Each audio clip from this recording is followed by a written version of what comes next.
In this video, I'm going to show you how to hold a stretch canvas or a panel into a floater frame. Floater frame you've ordered doesn't cover any of your canvas or panel. Very cool look. So what we have here first off is a canvas that's on about 3/4 to 1 inch material. The height of this really doesn't make that much difference. You would have already ordered it in such a way to the floater frame makes sense with your depth typically.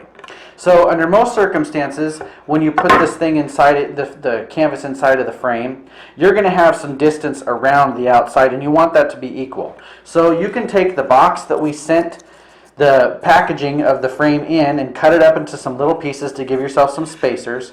And sometimes you may find that the cardboard is, you need a little bit different thickness of a material than just the cardboard. So if that's the case, you can cut up a cereal box or anything else that you might have in your recycle and whittle it down into the smallest dimensions of materials that you want to take to get this size completely the same all the way around. That's to your liking and how picky of a person you are.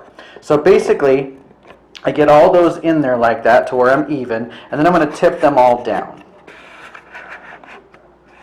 They should have enough resistance to where they don't want to really come out after I tip this thing over and work on the back of the frame itself. So I could do that. Now the other thing that you might be able to, you can do if you want to take the time to do it is you could take some of that packing material and you could figure out whatever this distance is from the top of the frame to where it touches the actual floater or the canvas itself, and you could cut yourself some cardboard strips that were the same dimension as this. It looks like it's about a 1/2 inch from the top of the frame to where the canvas meets, and you could lay those on the table in there to where then when you turn this thing over, there's some resistance on the canvas itself. Be sure to get it out over the edge of the bar, and if you do that, if you want to go that extra mile to have that resistance. I do it where when I start to put these screws in, I have that in there snug, and I just reach around and I push on, making sure I push on the frame, the stretcher frame part, just enough to where it holds in there,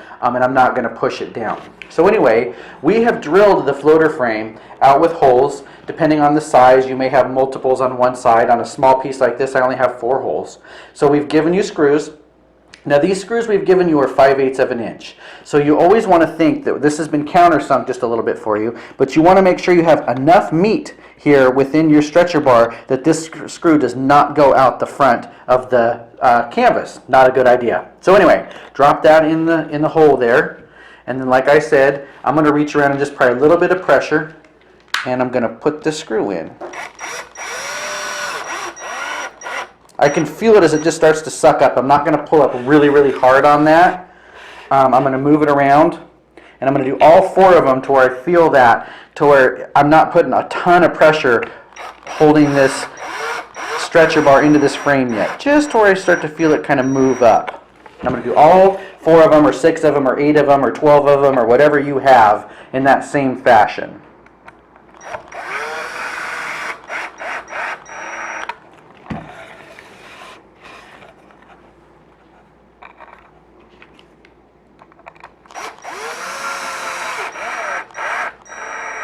Now I'm going to kind of go around and just snug everything up just a little bit.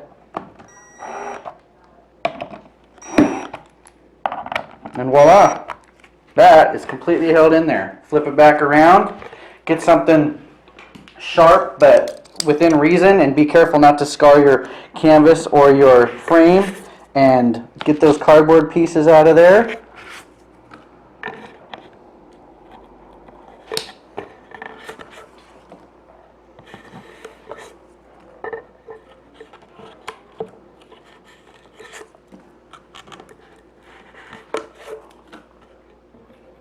I used a knife. Honestly, I probably wouldn't do that under most circumstances. I just happen to have it laying there. I might get something like a screwdriver.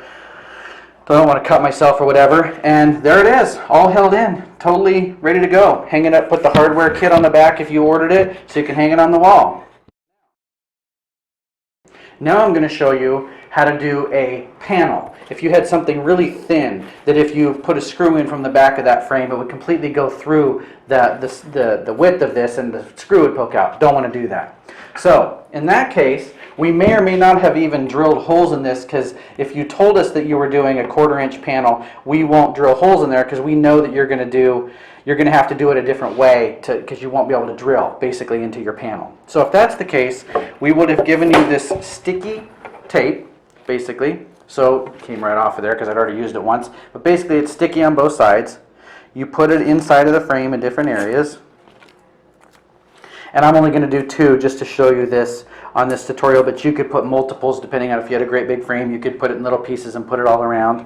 And then you're going to carefully set it down where you want it in there. And so I would maybe, sometimes if I had a really large piece, I might even have 2 people, and I'm going to like eyeball over here what I think on this side maybe 1/4 inch is carefully, and I might even take a couple of spacers like I'd done before if I had them in there, and maybe put that in there, kind of bump them up against here, and have somebody help you if you had a really large piece. But I can kind of do that myself there and on the side here and get that down. And then I'm just going to push down on this one side, and then when I drop it, I'm right there. I got basically an even amount all the way around. I haven't put any pressure yet in case I have to move it or fine tune it, and I can kind of just try to work it around the best I can. And then when I get it, push it down, and there it is, stuck in. Can easily come back out if you needed to. This is pretty aggressive, but not ultra aggressive. So if it ever moved in the future, you could always apply more if it got old or something. But you're going to be able to hold that artwork in there really nicely. The other way to do it, if it's your art, is you could actually glue it in. So you could take some white glue, and what I would never do is take a glue bottle and squirt it out and make a big line of glue all the way around. I would do glue dots. Dot of glue, dot of glue, dot of glue, dot of glue, etc. all the way around. Glue dots will pop off much, much easier for you in the future than a line of glue will if you ever need to get the art out of the floater frame itself. So that's the safest way to go with the panel, but sometimes as an artist you may not want to do that because you figure somebody's going to buy this art and maybe want to reframe it. But if it's going to hang on your wall and you love that frame, glue dots might be just a little bit safer than just even using a tape. So that being said, that's 2 ways, 2 of the best ways we've come to holding in your stretched canvas or your panel into a floater frame.